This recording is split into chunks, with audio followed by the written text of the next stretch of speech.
In this presentation, we are going to look at the beta distribution. Now, before I begin, I'm just going to sort of revert to some remarks I made previously in a different video about the beta function and the gamma function. Okay, so this is the beta function here, beta of alpha lambda, and that is equal to the gamma function of alpha times the gamma function of lambda divided by the gamma function of alpha plus lambda. And it also takes the form of this integral here, okay? The integral from 0 to 1 of x to the power of alpha minus 1. Now just note that power there, that's very important. Times 1 minus x to the power of lambda minus 1 dx. Okay? That's the gamma function of alpha there. So that's gamma. It looks like a bit like an R. Okay? Capital R. In notation, the gamma variable, type 1 distribution, is written as follows there. Now actually I'm going to be honest, part of what's going on here is that the setup I'm using doesn't like betas for some reason, so you might actually see it written as beta and the parameters given as alpha and beta, okay, but I've just switched to lambda here just to, partly because it just comes up, and also, you know, because you can't be too careful with notation, you can't be too complacent. Okay, now for some reason another thing it does not like is factorials. Okay, I don't know why it does that, but anyway, we'll persevere. So just actually some notation about the gamma function. It's actually simply related to the factorial function. It's actually fairly straightforward. Okay, n minus 1, the gamma function of n is equal to n minus 1 factorial. And all of the sort of work that you probably should have done in the past, or familiarity that you built up with the factorials, apply to the gamma functions. Okay, so little sort of tricks that the trade that you might use can be used here to, you know, simplify calculations and so on, and that actually comes up quite a lot. Okay, now there's two jobs we're going to do here: the harmonic mean of the beta type 1 distribution and also the mode. Now this follows on from the mean and the variance, which I've done previously. So what we have to do here is show that the harmonic mean of the beta type 1 distribution is given as follows: alpha minus 1 divided by alpha plus lambda minus 1. Okay, so this is how we would go about doing it here.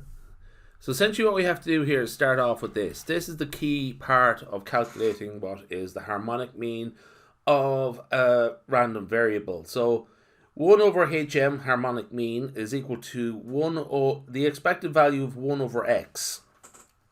Alright, now if you've seen what we've done previously with the mean and the variance, this means that actually we're going to do something very similar here, so I'm not going to follow on too much from it. You notice that we have 1 over x here, x to the power of minus 1. Notice that we have this expression here, which is a beta function, or it's a 1 over beta of lambda, alpha lambda. Okay, so what we can do is actually move that out. Okay, and then we have this expression here, x to the power of alpha minus 1 times 1 minus x to the power of lambda minus 1. Okay, so essentially what we're going to do is divide that by x, or multiply by x to the minus 1 if you will, and we end up with this expression here. Alpha, x to the power of alpha minus 1 minus 1. I'm going to leave it like that because essentially what happens there is that helps us identify that that is a beta function there. It's the beta function of alpha minus 1 lambda. Okay, so that part there corresponds to that part there.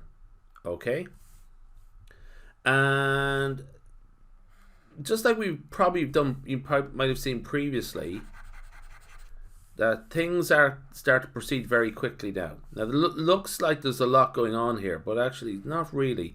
So this is a sort of key interval step. The integration that we're carrying out should result in the beta function of alpha minus 1 lambda divided by beta of alpha lambda. Okay. Now what we're going to do there is use gamma functions to sort of simplify that. And gamma functions do a lot of heavy lifting here in the sort of calculations there. So the beta, what I'm going to do is also sort of have this as the numerator. So this is the numerator here, and I'm going to express it in terms of gamma functions. And I'm going to have the denominator, I'm going to invert it and have it over here. So it's a multiple, okay? Just so that corresponds to 1 over beta. So I just actually swap the numerator and the denominator here, just in case you sort of didn't pick up on that, okay? So I just inverted it, flipped the fraction around to help us multiply it out. Now you can sort of see that we can actually start quickly cancel things out. So what we have to do here is actually re-express a couple of these gamma functions in terms of, we'll factorize them out essentially. So one that we start with over here, gamma of alpha plus lambda, that can be written as alpha plus lambda minus 1 times the gamma function of alpha plus lambda minus 1. Okay, and you see what happens there. This part here cancels out with the denominator over here, and remember that cancels out there as well. So what we have here, so I have that cancelled out previously. The gamma function of alpha can be written as alpha minus 1 times lambda times alpha minus 1 times the gamma function of alpha minus 1. Okay, that cancels out with that, and so we are left with this expression here. Okay, that is the integral. That is 1 over the harmonic mean is equal to alpha plus lambda minus 1 divided by alpha minus 1. Now, what we have to do there is invert that. That's the 1 over the harmonic mean. And this is a key step at the end. Just remember to spell out your answer properly. This is the one thing you can mess up when you're doing these sort of questions. You get here, okay, but your answer actually corresponds to 1 over HM, okay? So you forget to do this step down here and you mess it up. Well, you don't mess it up, but you've fallen at the last hurdle. So that's the answer there. That's what we're looking for. That part there. Alpha minus 1 divided by alpha plus lambda minus 1. Alright. Now, second part of this, show that the mode of the beta type 1 distribution is given as follows. I'm just sort of remarking now that I'm sort of assuming that the necessary assumptions there about alpha and lambda are being made. That alpha and lambda are greater than 1, because just for the sake of brevity I've left them out, but I probably should have I'm sort of regretting that now. Anyway, the probability density function is given there. Okay. Now this is, so that's essentially what we have to do there, is the mode of a beta type 1 distribution is the value of the random variable x at which the probability density function is a maximum. So essentially what we're going to do there is get the derivative of it, okay, and then get the second derivative of it. Now something that we could do, just to make life easy, particularly with calculations like this, and get the derivative of that, is actually use the logarithms, okay?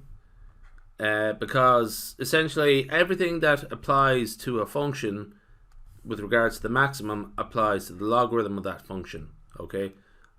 So that's why we use logarithms quite a lot. So essentially we want to get the logarithm of the function there, okay? And we are going to sort of split it up. So we're going to split it up into little chunks. 1 over beta of alpha lambda, that becomes minus log of beta lambda, and x the power of the log of that becomes alpha minus 1 times log of x. Okay, so that's power laws there. This is just basically laws of logarithms being used in a very challenging way, but still we're doing the fundamentals of working with logarithms. Okay, and finally this part here, that becomes, when we apply the laws of logarithms, we end up with that there. Lambda minus 1 times the log of 1 minus x. Okay, so we have three expressions there. It makes life so much simpler, because what we're going to do now is differentiate them. Essentially what we're going to do there is carry out this second derivative test.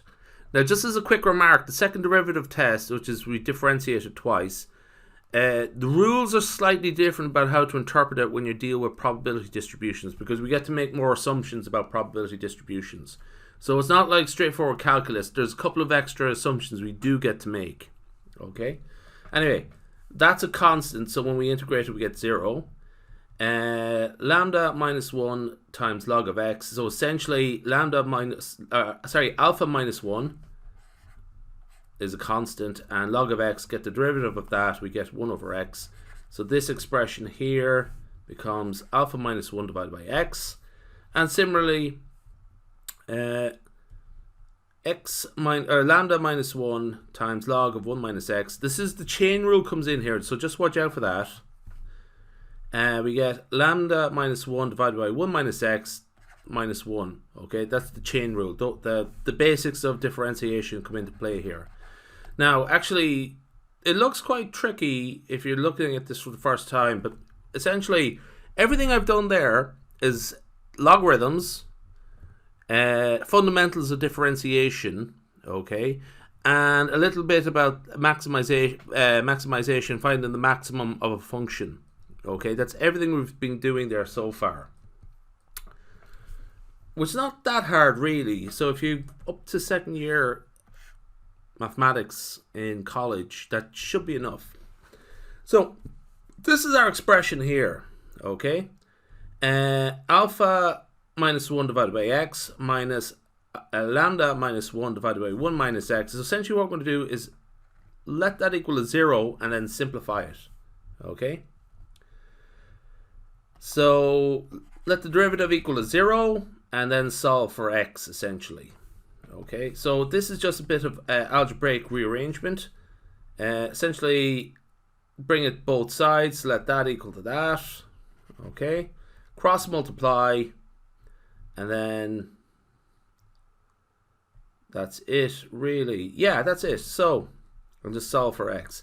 So essentially what we should end up with is x equal to alpha minus 1 divided by alpha plus x, alpha plus lambda minus 2. I get very tongue-tied when I talk about alpha, beta, and so on, gamma and beta. So that is the integral, but we have to sort of go one step more and just apply the second derivative test. Okay, now essentially the second derivative test in the case of probability density functions, essentially we just have to demonstrate that that is equal to 0. Okay, it's slightly different from the point of view of regular functions, is that we do get to assume it's a maximum immediately, in that there's no such thing as a probability distribution function that dips. Okay, that's just as simple as that. It's just that the way the probability distribution functions work, that they're always something like that or something like that, you know, so they're always maxima. That's all. So it's why things sort of a little bit simpler rather than general calculus. So essentially what happens when we get the second derivative of that, it immediately becomes 0. Okay, so that's equal to 0. The derivative of this function here is 0, and the reason is there's no x term in it. Okay, that's all. So hence the density function f of x is a maximum at this here, and that means that is the mode of the distribution. Okay, the beta type 1 distribution.